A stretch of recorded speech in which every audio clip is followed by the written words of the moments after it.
മുടി ഡൈ ചെയ്യുന്നവർക്ക് ക്യാൻസർ സാധ്യത കൂടുതലാണ്. നേരത്തെ നമുക്ക് തിരിച്ചറിയാം. ഞെട്ടിക്കുന്ന പഠനം ഇങ്ങനെ: ഹെയർ ഡൈകൾ, തലയിൽ ഉപയോഗിക്കുന്ന സ്ട്രെയിറ്റനിങ് ക്രീമുകൾ എന്നിവ ക്യാൻസറിന് കാരണമാകുന്നുവെന്ന് പുതിയ കണ്ടെത്തൽ. മാത്രമല്ല, സ്ത്രീകളിലാണ് ഈ സാധ്യത കൂടുതലെന്നും പഠനത്തിൽ പറയുന്നു. പഠനത്തിൻ്റെ ഭാഗമായി 46,709 സ്ത്രീകളിൽ നിന്നുള്ള വിവരങ്ങൾ പരിശോധിച്ചു. സ്ഥിരമായി ഹെയർ ഡൈ ചെയ്യുന്നവർ മറ്റുള്ളവരെക്കാൾ 9% ക്യാൻസർ സാധ്യത ഇവരിൽ ഉണ്ടെന്നാണ് പറയുന്നത്.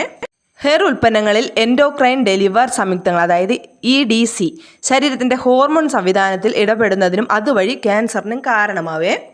ഹെയർ ചായങ്ങൾ അലർജി പ്രതിപ്രവർത്തനങ്ങളെ ബാധിക്കുന്നു. അതിനോട് ശരീരം പ്രതികരിക്കുമ്പോൾ ക്യാൻസറിലേക്ക് വഴിതെളിക്കും കേട്ടോ.